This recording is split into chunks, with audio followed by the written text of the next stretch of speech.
Hi viewers, welcome to our channel. ప్రస్తుతం మనతో పాటు సీనియర్ జర్నలిస్ట్ దాము బాలా సార్ వారితో మాట్లాడదాం. నమస్కారం సార్. చంద్రబాబు నాయుడు గారు బెంగళూరు వెళ్ళారు రహస్యంగా అని చెప్పేసి మనం కూడా ఒక టాపిక్ చేసాము, వార్తలు కూడా వచ్చాయి సార్. అయితే ఎందుకు వెళ్ళారు అన్న దానిపైన ఇప్పటికీ క్లారిటీ అయితే లేదు. కాకపోతే ఒక వర్షన్ బయటకు వచ్చింది సార్. అదంటే డీకే శివకుమార్ గారు చంద్రబాబు నాయుడు గారికి జగన్ గారికి మధ్య ఒక ఒప్పందాన్ని కుదుర్చారు. ఈ ఒప్పందం కారణంగానే చంద్రబాబు నాయుడు గారు ఇప్పటి వరకు కూడా వైసీపీ నేతలు ఎవరిపైన యాక్షన్ తీసుకోవట్లేదు అంటున్నారు. సో ఈ వార్తలు నిజముందా? మరి ఎటువంటి ఒప్పందం వీళ్ళిద్దరి మధ్య కుదిర్చారు, మీరేం చెప్తారు? ఈ వార్త అయితే బయటకు వచ్చింది. అంటే చంద్రబాబు జగన్ మధ్య డీకే శివకుమార్ మధ్య వర్తిత్వం వహించి ఒక ఒప్పందాన్ని కుదిర్చారు తాత్కాలికంగా. అదేంటంటే జగన్ జోలికి చంద్రబాబు వెళ్ళడు, చంద్రబాబు జోలికి జగన్ రాడు.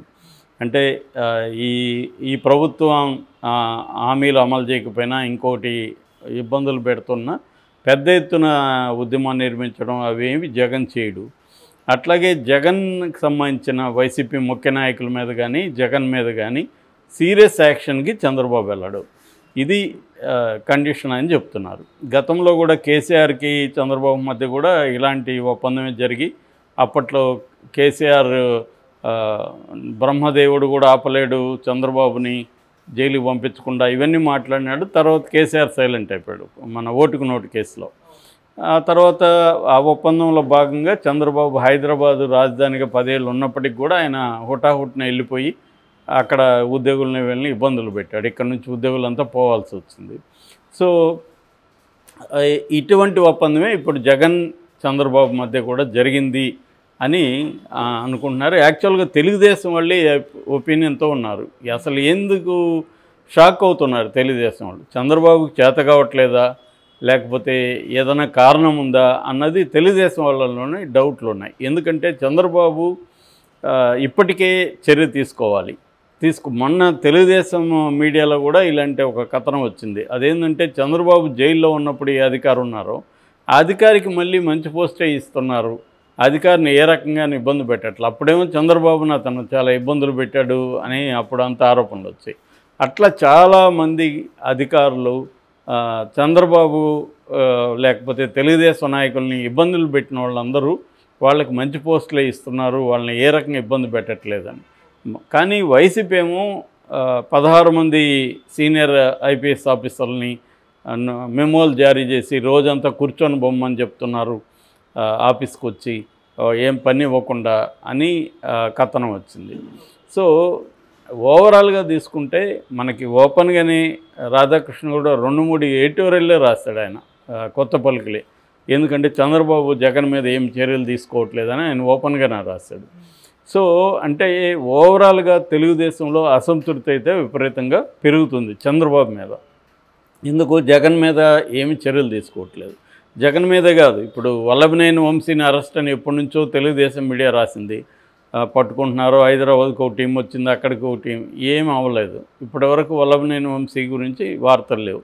కొడాలి నాని ఈరోజు అరెస్టు రేపు అరెస్ట్ అన్నాడు. వాళ్ళకి ఎవరికి కూడా ఇంకా ముందస్తు బెయిల్ కూడా రాలేదు, అయినా వాళ్ళని ఎవరు అరెస్ట్ చేయలేదు.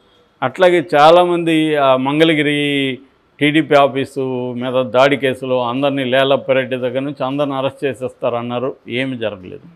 మదనపల్లి రెవెన్యూ డివిజన్ ఆఫీసులో ఫైళ్ళ దగ్ధం కేసులో పెద్దిరెడ్డిని లోపలేసేస్తారన్నారు, ఇప్పటివరకు ఏమీ జరగలేదు. ఆ అధికారులను మాత్రమే జైలు వేశారు, వాళ్ళకి బెయిల్ వచ్చింది. సో అట్లాగే చాలా చోట్ల మొన్ననే టీటీడీ ఆఫీసులో కూడా అడ్మినిస్ట్రేటివ్ బ్లాక్లో ఫైళ్ళు దగ్ధమైనాయి. అట్లాగే ధవళేశ్వరంలో ఫైళ్ళు దగ్ధమైనాయి. ఇట్లాగా అనేక చోట్ల ఫైళ్ళు దగ్ధమవుతున్నా ఏమీ చర్యలు తీసుకోవట్లేదు. వైసీపీ నాయకుల మీద చాలా కేసులు ఉన్నాయి. ఫర్ ఎగ్జాంపుల్ రోజా ఆడుదాము ఆంధ్రాలో విపరీతంగా ఆమె డబ్బులు తినిందని, తర్వాత తిరుమలలో అనేకం జరిగాయని ఏం జరగదు. ఓన్లీ ఏంటంటే నోటీసులు ఇస్తున్నారు వాళ్ళకి.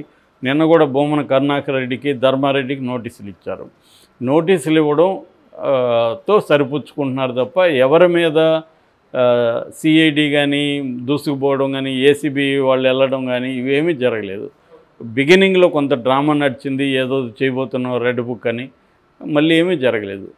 పోనీ జగన్ పెద్ద ఎత్తున ఉద్యమం చేశాడా, ఒక ఢిల్లీలో ఒక డ్రామా చేసి వచ్చాడు తప్ప ఇంకేమీ జగన్ పెద్ద ఎత్తున దీని చుట్టూ ఉద్యమం కూడా ఏం చేయట్లేదు. ఎందుకంటే జగన్ ఉండడమే ఆంధ్రలో తక్కువ ఉంటున్నాడు. సో ఇప్పటికీ మనకు తెలిసిన సమాచారం ప్రకారం జగన్ 6 సార్లు బెంగళూరు వెళ్ళి కొద్ది రోజులు అక్కడ ఉండి వస్తున్నాడు. సో అప్పుడే అందరూ కూడా అన్నారు, ఎందుకు జగన్ మాటికి బెంగళూరు వెళ్తున్నాడు, ఎందుకంటే ఇప్పుడు డీకే శివకుమార్తో చర్చల కోసం అన్నిసార్లు బెంగళూరు వెళ్ళాలా, ఓపెన్గానే మళ్ళీ ఒక పక్క కాంగ్రెస్ను విమర్శిస్తున్నారు, ఇక బీజేపీతో చర్చలకి బెంగళూరుకి సంబంధం లేదు. సో మరి ఎందుకు బెంగళూరు వెళ్తున్నట్టు? సో ఈ నేపథ్యంలో చంద్రబాబు కూడా రహస్యంగా బెంగళూరు వెళ్ళి ప్రత్యేక ఫ్లైట్లో అక్కడ 2 అవర్స్ పైన ఉండి వచ్చాడనే వార్త గుప్పమంది దీన్ని వైసీపీనే రాసింది. సో ఇప్పుడు చంద్రబాబు ఎందుకు వెళ్ళాడు అనేది వాళ్ళు అఫీషియల్గా అసలు వెళ్ళాడని కూడా కన్ఫర్మ్ చేయట్లేదు. సో ఈ క్రమంలో ఇప్పుడు కొత్తగా ఒక వార్త ఏమొస్తుందంటే జగన్ చంద్రబాబు మధ్య ఒక ఒప్పందం కుదిరింది, అందుకనే చంద్రబాబు దూకుడిగా జగన్ మీదకి వెళ్ళట్లేదు, జగన్ కూడా దూకుడిగా చంద్రబాబు ప్రభుత్వం మీదకి వెళ్ళట్లేదు. సో వైసీపీ నాయకులను కూడా ఎవరికి వాళ్ళు సైలెంట్గా ఉండమని చెప్పాడు జగన్. వాళ్ళు కూడా పెద్ద ఎత్తున ఎక్కడ చంద్రబాబు ప్రభుత్వాన్ని విమర్శించడం కానీ అవి చేయట్లేదు. ఇక్కడ మనం చూస్తే కేటీఆర్, రేవంత్ రెడ్డి వీళ్ళు వచ్చిన 4 రోజుల్లోనే ఇక్కడ స్టార్ట్ చేసేసారు. కేసీఆర్ కూడా వీధుల్లోకి వచ్చి ఇది చేశాడు. జగన్ అటువంటివి ఏం చేయలేదు. వరదలు వచ్చాయి, అక్కడ హామీలు అమలు కాలేదు, అక్కడ అనేక క్రైమ్ ఇన్సిడెంట్లు జరుగుతున్నాయి పెద్ద ఎత్తున. ఇప్పుడు మొన్న కూడా అచ్యుతాపురం సెజ్జుతో జరిగింది. ఇదే జగన్ పీరియడ్లో జరిగి ఉంటే తెలుగుదేశం పెద్ద ఎత్తున దీన్ని ఫోకస్ చేసేది. మనకు పాలిమర్స్ దీంట్లో ఎట్లా చేశారు చూసాం. కానీ వైసీపీ వాళ్ళు దాని మీద ఏం పెద్దగా ఏం చేయలేదు. ఒకరోజు జగన్ వెళ్ళొచ్చాడు, అయిపోయింది. సో జగన్ స్ట్రాంగ్గా చంద్రబాబు మీద పోరాటం చేయట్లేదు, చంద్రబాబు కూడా స్ట్రాంగ్గా వైసీపీ నాయకుల మీద కానీ జగన్ మీద కానీ ఇప్పటివరకు ఎటువంటి చర్యలు తీసుకోవట్లేదు. సో దీనికి ప్రధాన కారణం వీళ్ళిద్దరి మధ్య ఒక ఒప్పందం కుదిరింది అనే అంశం బయటకు వచ్చింది. దీనికి ఇంకొక వెర్షన్ కూడా చెప్తున్నారు, అదేంటంటే ఈవీఎంలని మ్యానిపులేట్ చేసి చంద్రబాబు వచ్చాడనే ఇది ఉంది, దాన్ని వైసీపీ ఎక్కువగా ఫోకస్ చేయకుండా ఉండాలనేది కూడా ఒప్పందంలో భాగం. అది ఆల్రెడీ ఏడీఆర్ అనే సంస్థ దీని మీద చెప్పింది కూడా, డేటా కూడా ఇచ్చింది. దాని మీద మొన్న కూడా ఉండవల్లి అరుణ్ కుమార్ కూడా మాట్లాడాడు, వీవీప్యాట్లని 3 నెలల వరకు ధ్వంసం చేయకుండా ఉండాలి, కానీ వీళ్ళు 10 రోజులని చేశారు. ఇప్పుడు మీనాకి గనుల శాఖ ముఖ్య కార్యదర్శిగా పదవి కూడా ఇచ్చారు.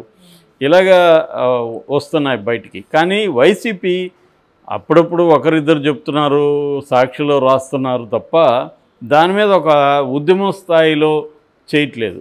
అంటే సుప్రీంకోర్టులో కేసులు వేయడం, మామూలుగా అయితే చంద్రబాబు రివర్స్లో ఉండుంటే ఇప్పటికీ సుప్రీంకోర్టు వరకు చేయడము, దీని మీద పెద్ద ఉద్యమం చేయడం ఇవన్నీ చేస్తుండేవాడు. ఎందుకు జగన్ పెద్ద ఎత్తున దీని మీద కూడా చేయట్లేదు, ఓపెన్గా దాని మీద విచారణ జరిపించాలని ఇంకోటి చేయట్లేదు. సో ఇది ఎక్కడో తిరకాసు కనిపిస్తూ ఉంది. తెలుగుదేశం వాళ్ళని కలిస్తేనే చాలామంది ఇదే అసంతృప్తిగా ఉన్నారు, చంద్రబాబు ఏమి చర్యలు తీసుకోవట్లేదు సార్, ఏమి లేదని. అంటే తెలుగుదేశం అధినాయకుడి మీద అసంతృప్తి అనేది కనిపిస్తుంది. అట్లాగే కింది స్థాయిలో ఎమ్మెల్యేల పనితీరు మీద కూడా తెలుగుదేశం మీడియాలోనే ఓపెన్గా వస్తున్నాయి. సో ఇన్ని జరుగుతున్నా జగన్ దీన్ని పెద్ద ఎత్తున తీసుకొని ఉద్యమ స్థాయిలో చేయడం లేదు. సో ఈ ఇద్దరి వైపు నుంచి ఏదో సంథింగ్ ఈజ్ దేర్ అన్న ఒక ఫీలింగ్ అయితే వస్తుంది. మరి చంద్రబాబుని మోడీ ఏమన్నా కంట్రోల్ చేస్తున్నాడా, జగన్ కూడా మోడీ కంట్రోల్ చేస్తున్నాడా తెలీదు. లేదా వీళ్ళిద్దరి మధ్య డీకే శివకుమార్ ఒప్పందం ఏమైనా కుదిర్చాడా, మరి ఇంకేమి ఒప్పందముల అంశాలు ఉన్నాయి అనేది చంద్రబాబు ఈ ఒప్పందానికి అసలు ఒప్పుకోవాల్సిన అవసరం జగన్ కంటే ఒప్పందంలో వెళ్ళాల్సిన అవసరం జగన్కు ఉంది. చంద్రబాబుకి ఏముంది అంటే చంద్రబాబు తన హామీలు ఇవన్నీ నెరవేర్చట్లేదు కాబట్టి ప్రజా ఉద్యమం వస్తే ఇబ్బంది అని చంద్రబాబు ఆలోచించే అవకాశం ఉంది. ఎందుకంటే ఆయనకి రేపొద్దున ఇబ్బందులు ఎక్కువ అవుతాయి, వీళ్ళ మీద కొంత చర్యలు తీసుకొని అరెస్టులు మొదలు పెడితే వాళ్ళు కూడా అగ్రెసివ్ మోడ్లోకి వచ్చి జగన్ కూడా, ఎందుకంటే తనకు కూడా 40% ఓట్ బ్యాంక్ ఉంది కాబట్టి ప్రజల్ని కదిలిస్తే చంద్రబాబుకి ఇబ్బంది అవుతుంది. సో ఇప్పుడు ఫర్ ఎగ్జాంపుల్ వాలంటీర్లు అల్టిమేటివ్ ఇచ్చారు, 31వ తేదీ నుంచి మేము నివేదన కార్యక్రమం ఏదో మొదలు పెడతాం, నిరసన మొదలు పెడతామని. దాన్ని నిజానికి వైసీపీ వాళ్ళు గట్టిగా తీసుకుంటే వాళ్ళందరినీ కదిలించవచ్చు, పెద్ద ఉద్యమం రాష్ట్ర వ్యాప్తంగా చేయొచ్చు.